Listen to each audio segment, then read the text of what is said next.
Madame, Monsieur, bonsoir. Je suis heureux de vous retrouver pour ce nouveau numéro de l'émission Décryptage Info.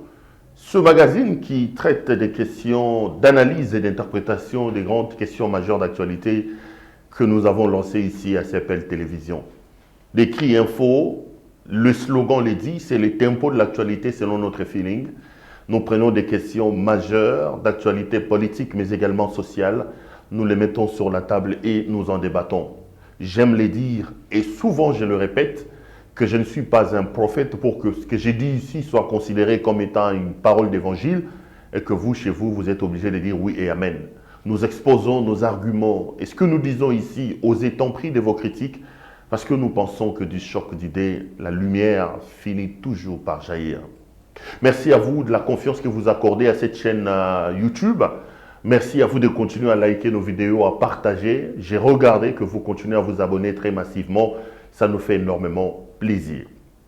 Madame, Messieurs, aujourd'hui, nous voudrons parler de ce qui peut désormais s'appeler un coup d'État constitutionnel, un coup d'État contre l'État des droits et contre la démocratie que Joseph Kabila et ses hommes sont sur le point de mettre en place.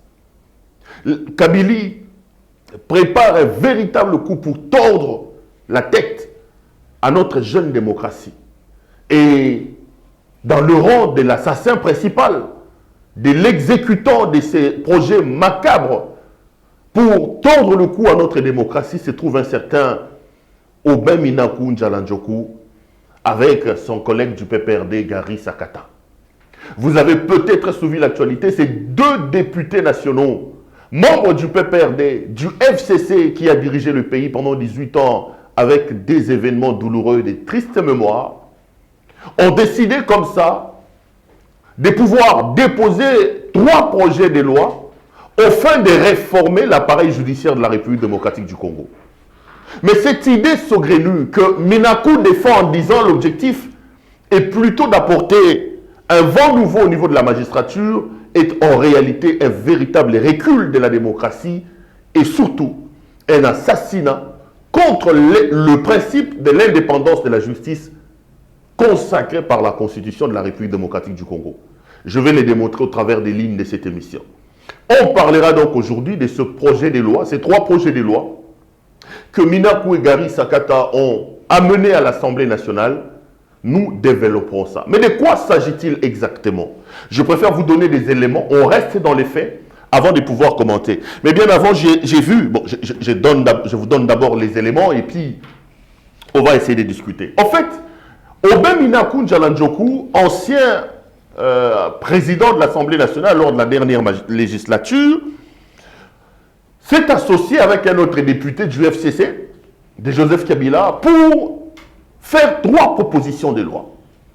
Ces propositions de loi viennent, selon les auteurs, aider à l'efficacité de l'appareil judiciaire de la République démocratique du Congo.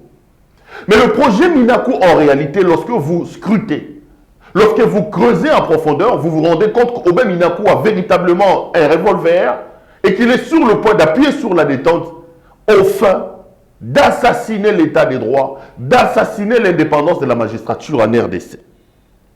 De quoi s'agit-il exactement? Aubin Minaku Njalandjoku, dans sa proposition de loi, il voudrait que le ministre de la Justice puisse avoir un droit à prendre des mesures conservatoires contre des magistrats reprochés d'un manquement. Donc pour Minaku veut aujourd'hui caporaliser l'appareil judiciaire.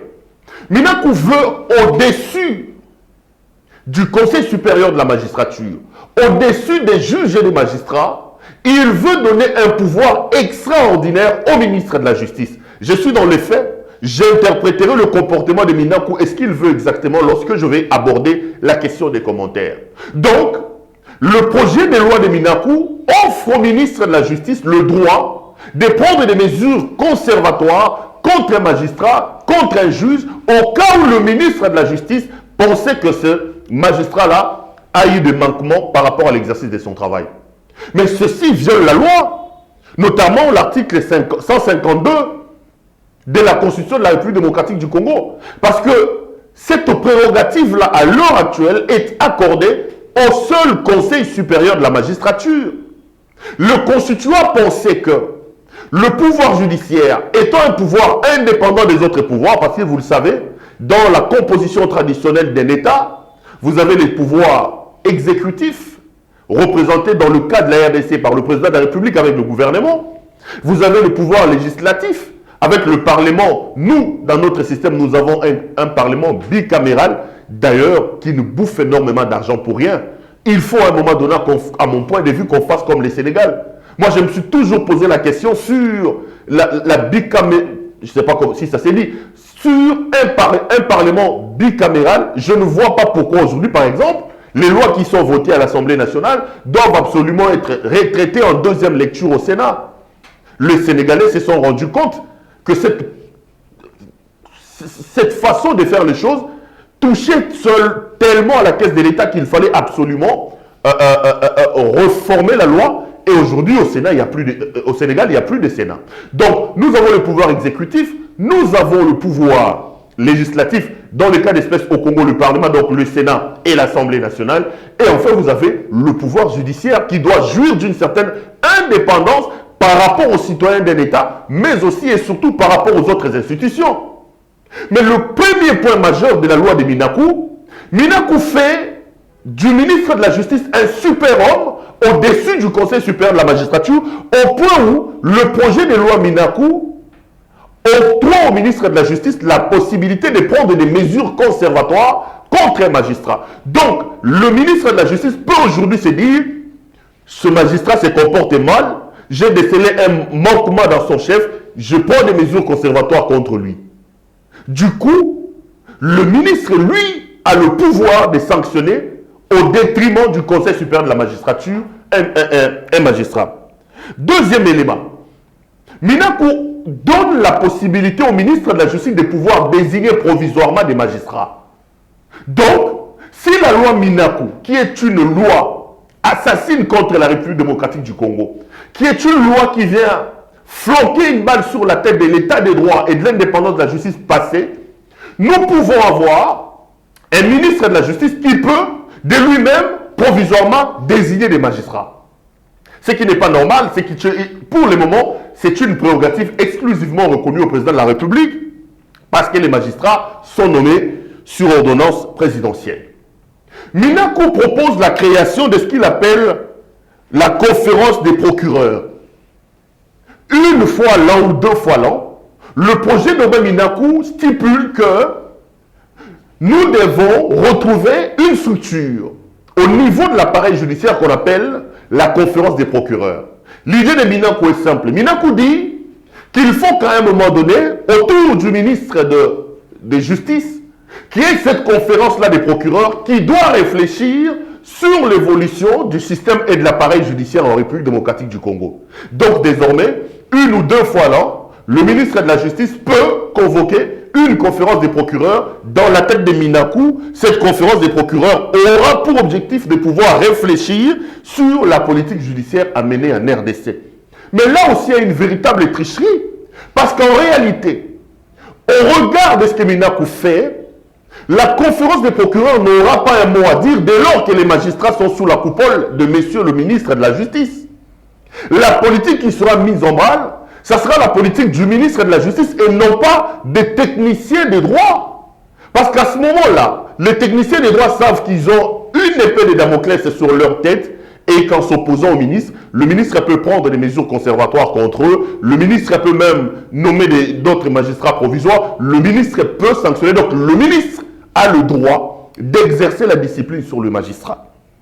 Parmi les innovations, entre guillemets, que Minakou veut introduire au niveau de la magistrature, Minakou introduit une notion, il appelle ça le pouvoir d'injonction positive. Minakou dit qu'il faut que l'on puisse octroyer au ministre de la Justice un droit d'injonction dite positive. Et ça, c'est le point qui fait le plus mal. Ça veut dire quoi en réalité? Ça veut dire, avec le pouvoir d'injonction positive de Minakou, que le ministre de la Justice peut connaître le contenu des enquêtes, il peut exiger la poursuite ou l'instruction des enquêtes, il peut même décider de suspendre les enquêtes. Ça, c'est très grave. Minakou fait un projet de loi dans lequel il veut que le ministre de la Justice puisse avoir un droit d'injonction positive. Et ce droit d'injonction positive Dombé Minakou donne au ministre de la Justice la possibilité de connaître les enquêtes mises en branle par le bureau du procureur, la possibilité d'ordonner la poursuite de ces enquêtes, mais aussi et surtout la possibilité de suspendre les enquêtes lancées par un procureur ou par la justice. Voici les quatre innovations majeures qu'on retrouve dans le projet de loi d'Aubin Minakou. Là, je suis dans les faits. Premièrement, Minakou a dit que le ministre de la Justice peut avoir un droit de prendre des mesures conservatoires. Deuxièmement, Minakou estime que le ministre de la Justice peut désormais désigner des magistrats provisoires, qui est une prérogative jusqu'aujourd'hui reconnue au président de la République. Troisièmement, Minakou parle de la création d'une conférence des procureurs. Et quatrièmement, Minakou parle du droit d'injonction positive du ministre de la Justice. Ça, c'est nous sommes dans les faits. Mais lorsque Minakou propose sa loi, il y a beaucoup de gens qui réagissent. Parmi les réactions, j'ai lu la réaction de l'UDPS qui, aujourd'hui, nous ne savons plus si c'est un parti au pouvoir, si c'est un parti d'opposition. L'UDPS détient Tshisekedi Wamulumba qui est en miettes aujourd'hui, qui prend des positions à tort et à contre-temps, mais je veux quand même lire quelques points du communiqué rendu public par l'UDPS. Je vous épargne des détails et des tralala, je vais directement au point. Après avoir parcouru ces trois propositions de loi et engagé un débat sur ces dernières, l'UDPS Tshisekedi note que ces textes ne viennent pas régler pour l'instant une quelconque difficulté au fonctionnement de l'appareil judiciaire congolais. Bien au contraire, ces propositions de loi ne visent qu'à entamer l'indépendance de la magistrature et ce, au profit du ministre de la Justice. Point 2. Par ailleurs, l'analyse approfondie de ces trois propositions de loi révèle la volonté politique du FCC de procéder à la violation de la Constitution congolaise pour des calculs politiciens tendant à protéger les criminels et ainsi encourager l'impunité. L'UDPS Tshisekedi apporte tout son soutien à l'Assemblée de l'appareil judiciaire, tralala, tralala. Le communiqué est signé par M. Augustin Kabouya. Je vais lire le point 4. Au regard de la gravité de la situation, prenant l'opinion à témoin, l'UDPS, qui a consacré près de 40 ans de lutte pour l'avènement d'un État véritablement de droit en République démocratique du Congo, invite le FCC à retirer ces trois propositions de loi jugées inopportunes et inconstitutionnelles tendant à violer le principe de l'indépendance de la magistrature. Au cas où le FCC s'obstinerait dans sa logique d'imposer sa volonté au peuple congolais par un passage en force, l'UDPS se réserve le droit d'opposer à la majorité artificielle du palais du peuple la majorité populaire véritable, détentrice du pouvoir. À cet effet, elle invite d'ores et déjà toutes les forces vives de la nation à répondre massivement au mot d'ordre qui sera lancé au moment opportun. Ça, ce sont les inquiétudes, mais aussi les menaces de l'UDPS. Mais il y a une sorte d'hypocrisie à lire le communiqué de l'UDPS et même à voir le comportement de l'UDPS. Monsieur Augustin Kabouya, Monsieur Jean-Marc Kabound, lorsque vous êtes allé signer nuitamment les accords avec Joseph Kabila Kabange, vous n'avez pas consulté la masse populaire. Aujourd'hui, tout le monde est convaincu que le mariage contre nature entre Félix Antoine Tshisekedi et Joseph Kabila est un mariage vomi par la population. Les Congolais n'ont jamais voulu de ce mariage. Mais au nom du principe des beefsteaks, au nom du principe de nous aussi nous sommes arrivés au pouvoir, Augustin Kabouya qui signe ces communiqués nous avait dit que Joseph Kabila c'est le meilleur partenaire. Jean-Marc Kaboul qui a présidé la réunion nous a dit que celui qui ne veut pas du mariage FCC cash, celui-là ne veut pas du président Félix Antoine Tshisekedi. Ils doivent s'assumer, nos amis de l'UDPS. C'est vous qui faites aujourd'hui que le FCC puisse avoir des béquilles. C'est l'UDPS et Félix Antoine Tshisekedi qui font qu'aujourd'hui, le régime ONU vomi de Joseph Kabila puisse encore avoir des pouvoirs aujourd'hui dans ce pays. Vous allez me dire, mais qu'est-ce que le président de la République pouvait faire? Parce que Kabila a la majorité, tout ça. Mais c'est eux-mêmes qui parlent d'une majorité virtuelle. En réalité, l'UDPS veut tout simplement nous dire que la majorité des Kabila qui est au pouvoir n'est pas une majorité issue de la volonté populaire. Tout le monde le sait. Que ceux qui sont au Parlement aujourd'hui ont été pour la plupart, non pas élus, mais nommés par Joseph Kabila via son homme Corneille Nangaa. Ça, c'est évident. Ça, c'est évident. Mais malgré ça, l'UDPS, dont on ne connaît plus la position, est-ce un parti au pouvoir? Est-ce un parti de la majorité? Est-ce un parti centriste? Appelle la population à se préparer. Non, monsieur de l'UDPS. Battez-vous avec votre époux ou épouse seul. Jean-Marc Kaboud, Augustin Kabouya, quand vous êtes allé signer vos accords avec Kabila, vous ne nous avez pas consulté. Aujourd'hui, l'UDPS, Félix-Antoine Tshisekedi, doivent assumer le naufrage de l'état des droits, le naufrage de la démocratie organisé par leurs partenaires du FCC. Arrêtez de nous dire que le diable est sur le FCC.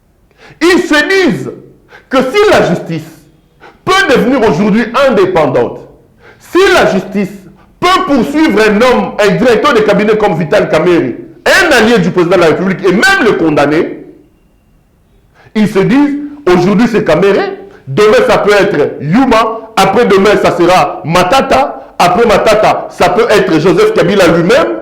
Qu'est-ce qu'il faut faire? Il faut mettre en place des mécanismes au fin de verrouiller et de contrôler la justice par peur que la justice se retourne et que la justice fasse son travail contre les gens du FCC. C'est ça en fait la volonté de ces gens. C'est ça en fait. Le FCC a peur.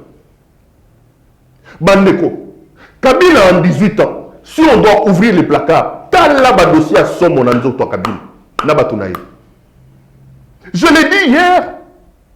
Aujourd'hui, Vital Kamerhe écope de 20 ans de prison pour avoir détourné, selon le tribunal, 48 millions de dollars.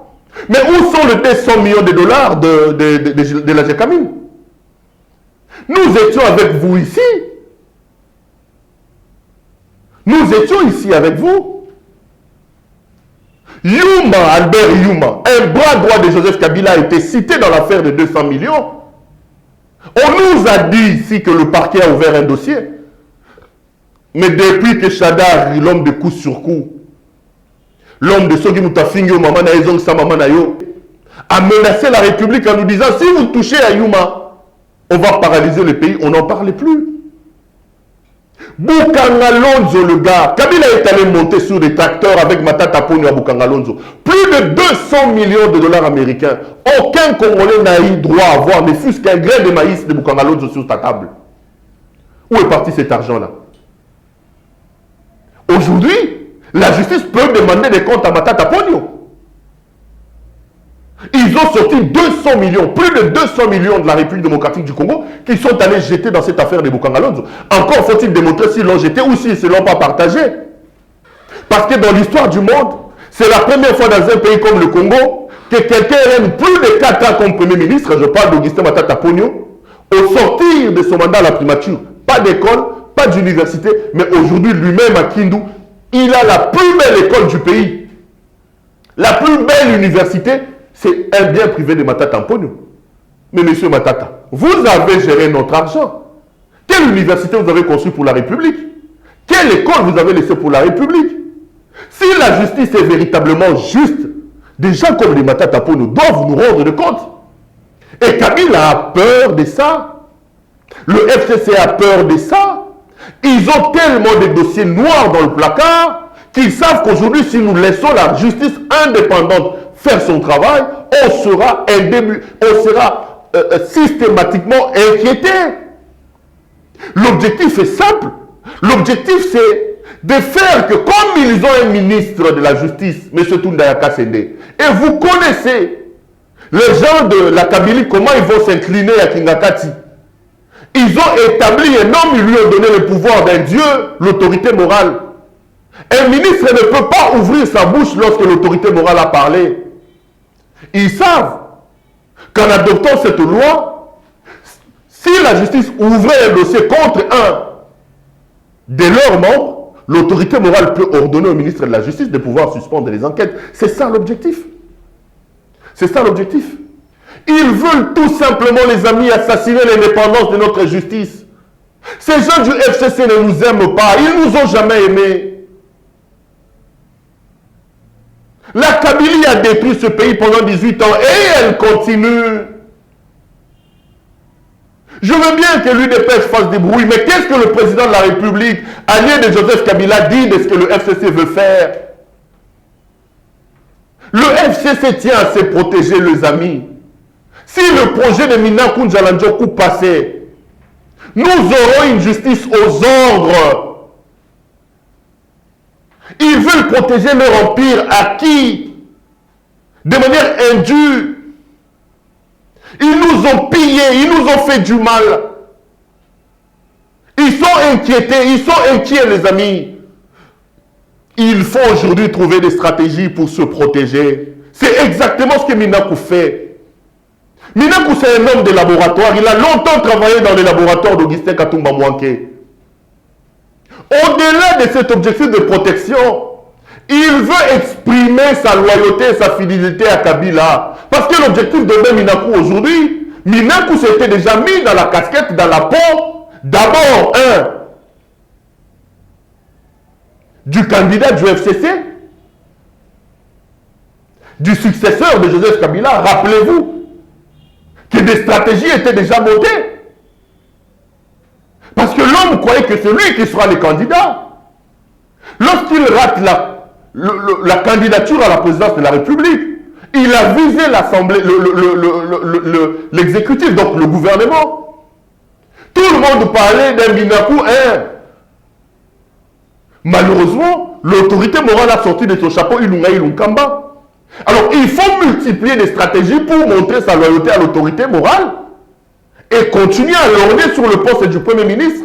Politiquement, c'est ça l'objectif d'Aubin Minakou Njalandjoku. S'attirer l'attention. Dire à ses proches là-bas de la Kabylie, écoutez, c'est moi qui ai pris le risque. C'est ma loi. Si nous sommes en paix, si nous sommes protégés aujourd'hui, c'est moi. Et il faut récompenser la bravoure, le courage de M. Minakou. Lui, il est en train de lorgner justement au poste du Premier ministre. Il tient à tout prix à être Premier ministre après avoir été président de l'Assemblée nationale. C'est ça la vérité, les amis. Mais tout ceci, le FCC le fait au détriment de la République. Ces gens du FCC ne nous ont jamais aimés, monsieur. Ils nous ont jamais aimés, les frères.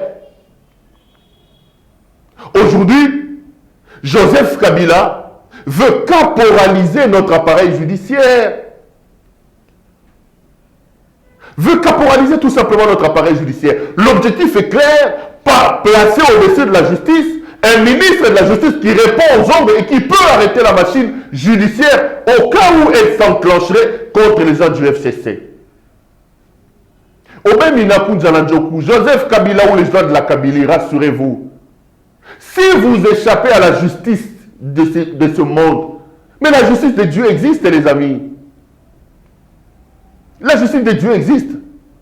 Si vous réussissez à faire passer votre loi, parce que vous êtes en mariage avec Félix Antoine Tshisekedi, mais le président Félix n'est pas éternel.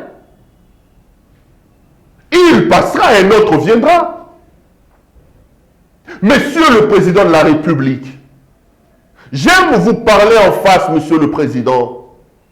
Permettez-moi encore de vous rappeler que vous êtes le fils de Tchen Tshisekedi Wamulumba, d'heureuse mémoire. Cet homme a sacrifié sa vie 37 ans durant pour l'avènement d'un état de droit. C'est votre père. Vous portez sous vos épaules le nom de Tshisekedi, monsieur Félix Antoine Tshisekedi.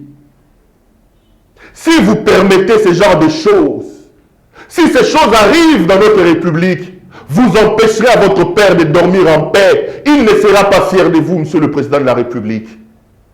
Il y a des choses sur lesquelles vous ne devez pas transiger, au nom et surtout pour la mémoire de votre papa. Vous ne pouvez pas laisser votre allié Joseph Kabila, vous ne pouvez pas laisser le FCC venir tordre le cou à l'état de droit pour lequel votre papa a sacrifié sa vie quand même, Monsieur le Président de la République. Je préfère vous parler en direct, Monsieur le Président de la République. Ce qui se passe n'est pas du tout normal. Ce qui se passe n'est pas du tout normal. Et aujourd'hui, l'UDPS est en train de crier, en train de faire des bruits, sans savoir si c'est un parti. On continue à vous rouler, vous les gens de l'UDPS, par le FCC. Baloba il a binou. Son bolia la ndoki, il y a la fourchette à Milaï, vous n'avez pas compris. Vous allez perdre comme ça 5 ans de cette mandature. Rien ne sera fait. Et en 2023, vous n'aurez aucun discours à nous dire, le gars. Qu'est-ce que vous allez nous dire? Beaucoup de dollars à 16, comme ça on a 20. On va vous distraire comme ça parce que ces gens du FCC, Kabila ne pourra jamais accepter que Félix Tshisekedi puisse réussir là où lui il a échoué pendant 18 ans. C'est clair, on n'a pas besoin de mettre des lunettes pour comprendre ça.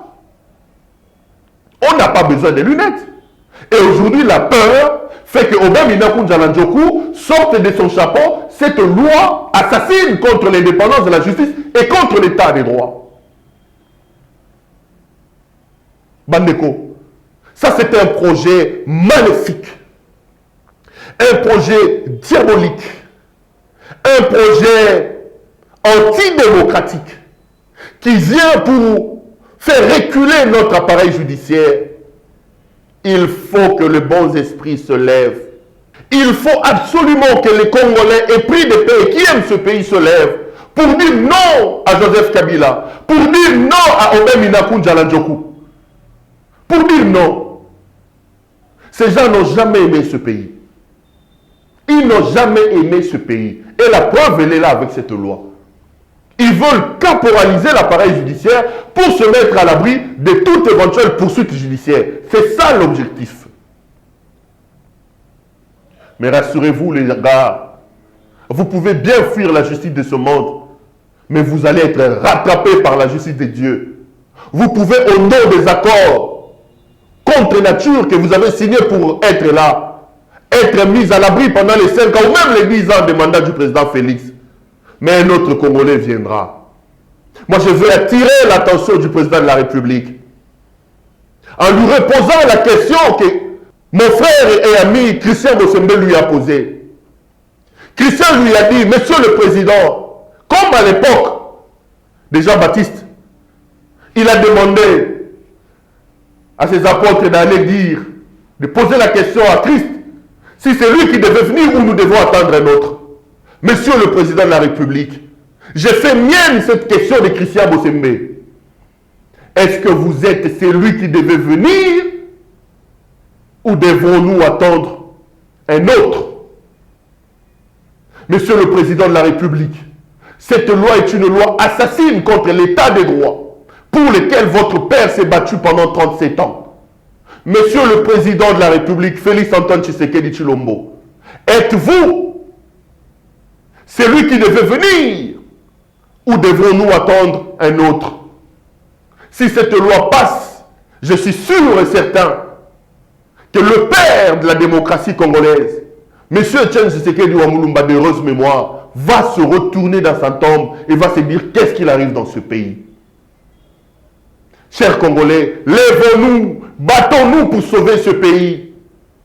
La Kabylie n'aime pas ce pays. Le FCC n'aime pas ce pays. La preuve, elle est là. C'est des gens qui mettent leurs intérêts personnels au devant de la scène au détriment des intérêts collectifs de la nation. Si la loi Minakou passe et qu'elle est promulguée par le président de la République, sachez qu'aujourd'hui, dans ce pays, on ne parlera plus de l'indépendance de la justice. J'ai pris que Dieu aide ce pays et surtout que les Congolais, les vrais Congolais se lèvent pour barrer la route à Joseph Kabila et barrer la route à Obama Minakou par rapport à cette loi qui nous fait reculer des dizaines d'années en arrière. On va suivre et continuer à suivre le déroulé de ce qui va se passer par rapport à ces 3 projets de loi déposés à l'Assemblée nationale par M. Obama Minakou Njalandjoku. J'ai été heureux de vous présenter cette émission, les gars. Je laisserai également de vous retrouver lors du prochain numéro. Entre-temps, aimons ce pays, travaillons pour son redressement et pour son indépendance. Portez-vous bien et restez branchés sur nos programmes. Bonsoir chez vous.